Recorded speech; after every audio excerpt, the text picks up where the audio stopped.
this is Valerie Aiello, and you're listening to Idea Diary. Thanks for coming back to my office and hanging out.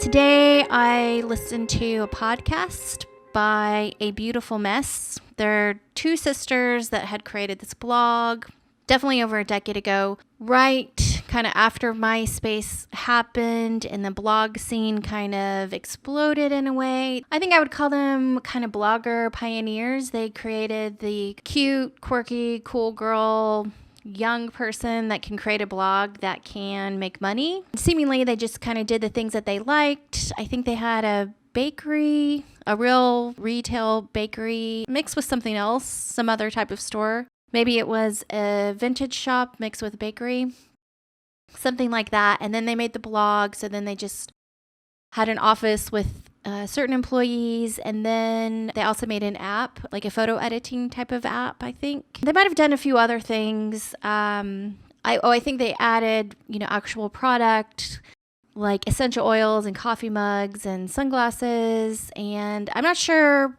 if they're doing everything now, but I do know that their app is still live. Their blog is still there. The Instagram thing kind of happened. I sort of lost track of what they were doing. Although I really like their company and what they do, I kind of watch what they're doing for the business aspect of it. Just being a creative weirdo type of person and creating something that can make money and that does well. I kind of pay attention to that stuff that they're doing rather than I'm not necessarily their reader. I'm not a craftsy person. I'm not necessarily interested in decor on the level that they do it. So, I'm a casual viewer of whatever they're doing. And I did know that they made a podcast, but I didn't ever really listen to it. I might have listened to one podcast episode months ago. I'm not sure how long they've been doing it. However, I think I saw an Instagram post, because I do still follow them. It's just the way the algorithms work. I have no idea what Instagram decides to feed to me and why, but I got one post that was talking about their newest podcast episode, so I decided I would jump on Spotify and just listen to the whole show. Whether it was good or not, I was just like, I'm going to listen to the show. I want to see what they're doing. So the episode that just aired the episode is number 81, and it's called How to Start an Influencer Career. I really recommend that you go listen to that episode today if you have time. It's not necessarily very specific how to do this or do that. It's kind of overall inspiring. And the one thing that I did find inspiring that they had talked about as, they meant for everyone to know that their podcast was not successful for a long time.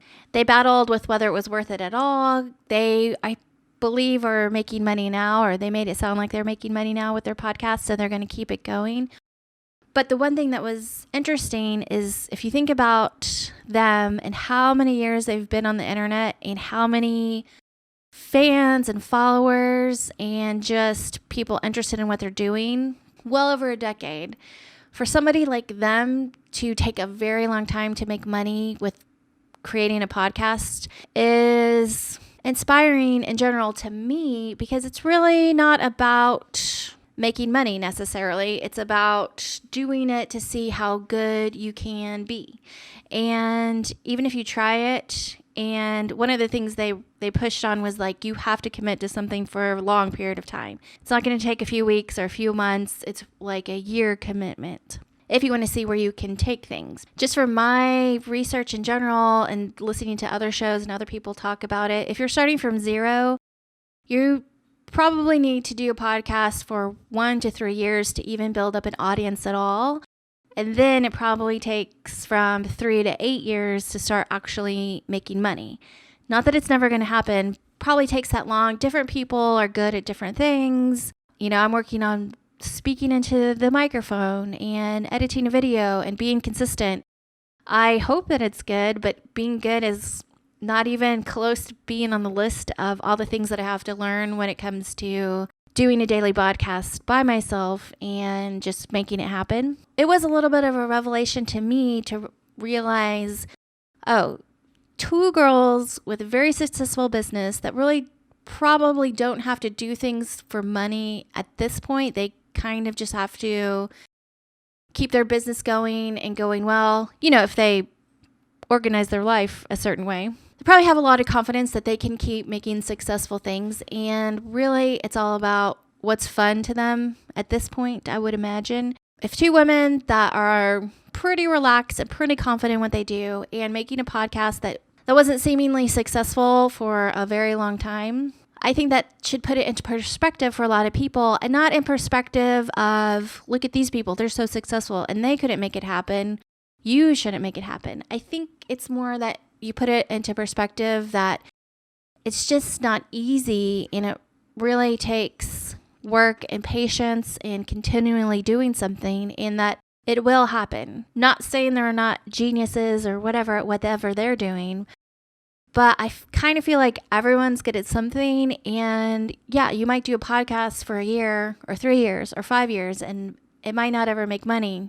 But learning how to speak, learning how to produce a podcast, learning how to make it happen could launch you into something else 5 years from now that's something beyond your wildest dreams. We don't really know what the path is, but the one thing that is for certain is the work. One of the things that I've kind of always been impressed with them is they seem very organized, kind of like straight A students. And they talk about, you don't have to be perfect. You just need to shoot for the B. And if you're not executing on whatever your ideas are and you're not just making it real, then it's never going to be real and you're never going to move forward. So even in my mind, from my perspective, looking at all their work, they seem kind of, I wouldn't say perfectionist, but just way more organized than I feel like I am, certainly at this point. I strive to be as a well-oiled machine as they seem to be, and just their communication overall when it comes to the internet, from their blog to their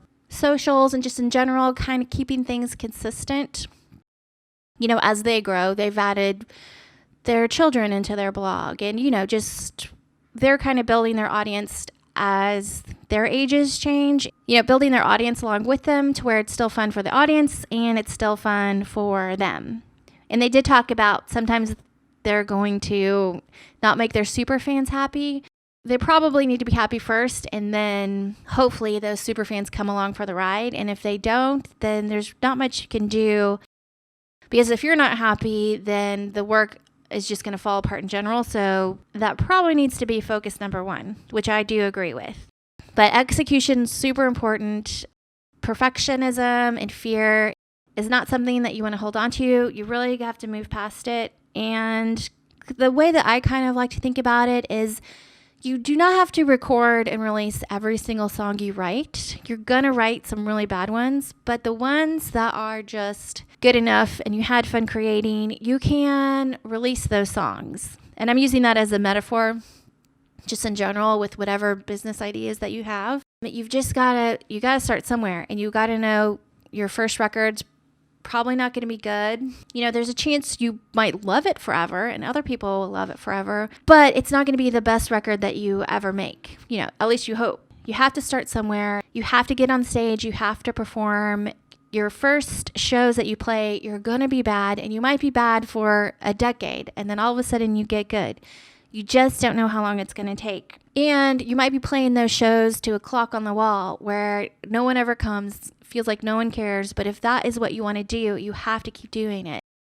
Nothing's stopping you from being what you want to be besides yourself kind of looking for permission to be able to call yourself a songwriter or a jewelry maker or a professional pottery person or a restaurant owner or a home builder or an interior decorator or whatever it is. Everyone has to start somewhere. And although I do like school and learning, having a college degree isn't the end all be all of everything anymore. And I feel like that aspect of things is really changing. I think what we have to remember is there really are no more gatekeepers, and you can do anything.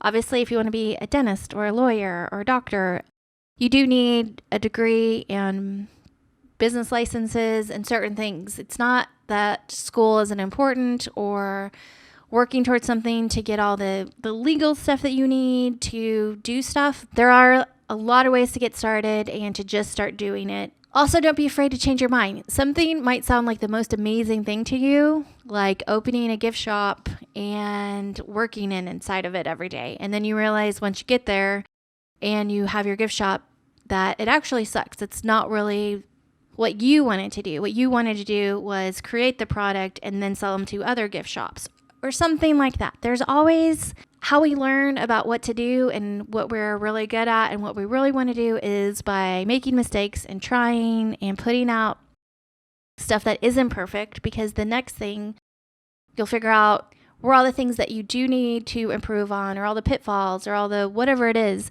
I'm getting thrown off into tangents. But anyways, the point is, go listen to that podcast. I really feel like you'll get some value out of it today.